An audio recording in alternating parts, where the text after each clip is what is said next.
Olá, boa tarde. Você acompanha agora as principais notícias do Brasil e do mundo desta segunda-feira. E a Polícia Civil do Rio de Janeiro cumpriu na manhã de hoje 8 mandados de busca e apreensão contra a milícia que explora imóveis na Muzema, na zona oeste do Rio. A Justiça também mandou bloquear mais de 12 milhões de reais em bens de suspeitos de lavar dinheiro. A Polícia Civil do Rio de Janeiro cumpriu 8 mandados de busca e apreensão contra uma milícia que explorava imóveis na zona oeste da capital fluminense. A Justiça também mandou bloquear 12 milhões e 400 mil reais em bens. A Operação Caixa de Areia apura um esquema de lavagem de dinheiro para suspeitos que já estão sob investigação de uma tragédia. Há 2 anos, 24 pessoas morreram no desabamento de 2 prédios no bairro de Muzema. Segundo a Prefeitura do Rio, os imóveis eram construções irregulares e chegaram a ser interditados 2 vezes. De acordo com as investigações, pessoas atuavam como empresários do ramo imobiliário ilegal na região. Movimentaram recursos incompatíveis com a capacidade financeira declarada, com grande quantidade de dinheiro vivo em contas bancárias. E agora vamos falar sobre coronavírus. Olha só, o Instituto Butantan entregou hoje ao Ministério da Saúde mais 2 milhões de doses da vacina Coronavac. A previsão é que na quarta-feira mais 1 milhão de doses do imunizante sejam liberados. Até quarta-feira, o governo de São Paulo prevê entregar 3 milhões de doses da Coronavac ao Programa Nacional de Imunizações. Assim, deve concluir o contrato inicial de 46 milhões de doses da vacina destinadas ao Ministério da Saúde. Com a entrega desta segunda-feira, o Instituto Butantan chegou a 45 milhões de doses liberadas. A segunda etapa do contrato vai ser de 54 milhões de doses da Coronavac. Mas o Butantan ainda aguarda a liberação de 4 mil litros de insumos para a produção. A previsão é de entregar até o fim de agosto a 100 milhões de doses referentes aos contratos firmados com o Ministério da Saúde. E o estado de São Paulo começa a vacinar hoje contra a Covid-19 os pacientes renais, transplantados e pessoas com síndrome de Down. Esse grupo tem prioridade entre as pessoas com comorbidades. São Paulo espera vacinar 120 mil pessoas com síndrome de Down, pacientes transplantados e pacientes renais em diálise que tenham entre 18 e 59 anos. Esses indivíduos fazem parte do grupo prioritário do Programa Nacional de Imunização.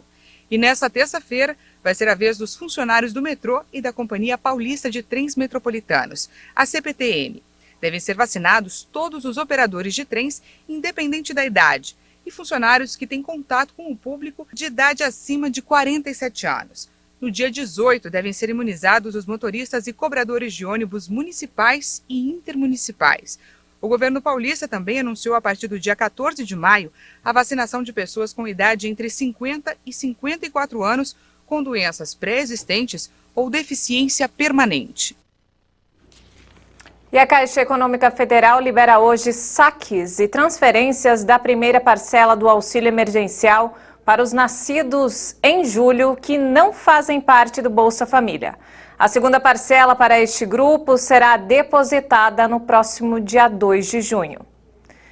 E mudando de assunto, nos destaques internacionais, a farmacêutica alemã BioNTech anunciou que não existem evidências de que a vacina produzida em parceria com a Pfizer contra a Covid-19 precise de modificações para ser eficaz contra variantes do vírus.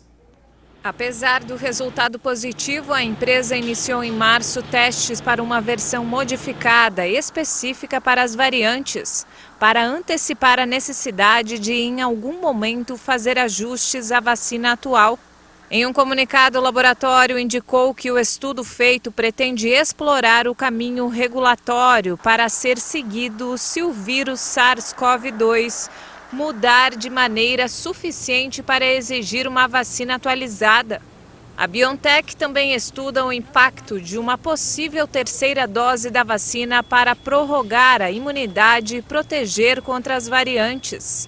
A vacina da empresa alemã, produzida junto da americana Pfizer, é aplicada atualmente em mais de 90 países e a produção deve alcançar 3 bilhões de doses até o final do ano. E a União Europeia anunciou que foi concluído um importante negócio com os laboratórios Pfizer e BioNTech.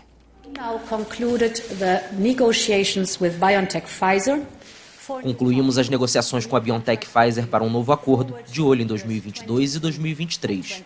O novo contrato garante 1,8 bilhão de doses de imunizantes, principalmente porque há mais 3 tópicos que estão claros para nós. Temos que cobrir com as vacinas em potencial. A chefe do Executivo Europeu apontou que os próximos passos na estratégia do bloco de imunização contra a Covid incluem a aplicação de injeções de reforço, o combate às variantes e a vacinação de adolescentes.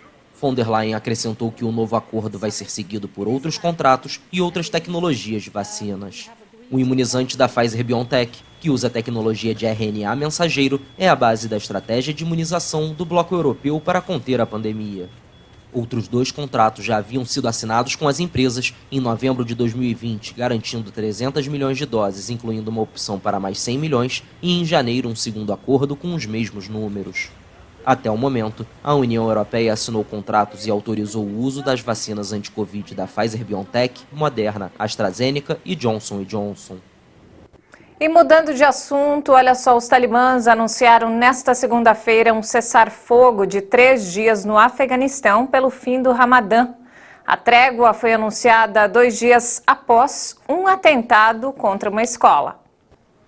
O Afeganistão vive uma onda de violência desde 1º de maio, data em que o governo dos Estados Unidos supostamente deveria ter retirado os 2.500 soldados que permanecem no país. Nesta segunda-feira, os talibãs anunciaram um cessar-fogo de 3 dias pela festa que marca o fim do Ramadã. Em seguida, o presidente do Afeganistão, Ashraf Ghani, ordenou que as Forças Armadas devem respeitar o cessar-fogo e pediu uma trégua permanente.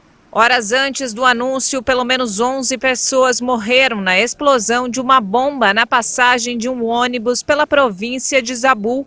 No sábado, aconteceu o atentado mais violento do ano na entrada de uma escola para meninas em Cabul.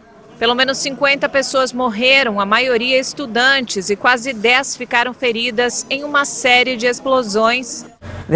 Este ataque foi realmente contra o futuro do Afeganistão, porque essas meninas são as pessoas que podem construir o futuro do país. Os talibãs ordenaram aos mujahedines dos Emirados Islâmicos que cessem todos os ataques contra o inimigo em todo o país, do 1º ao 3º dia da festa. Mas os combatentes devem se proteger e defender o território caso sejam atacados. O Eid al-Fitr é a festa muçulmana que marca nesta semana o fim do Ramadã. No ano passado, os talibãs também declararam cessar-fogo pelas festas muçulmanas. O premier britânico Boris Johnson está sob investigação por luxuosas férias no final de 2019. O anúncio foi feito nesta segunda-feira pelo órgão britânico que controla o cumprimento das regras parlamentares.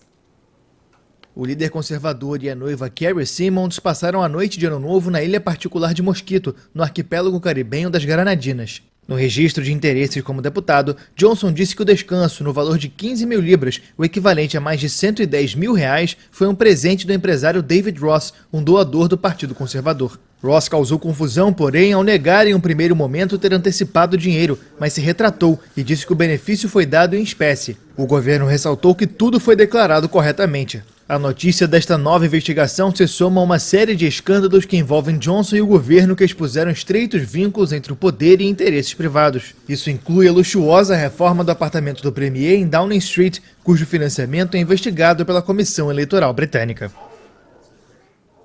E não temos mais tempo, essa edição fica por aqui. Mais informações ao longo da nossa programação. Um ótimo dia para você.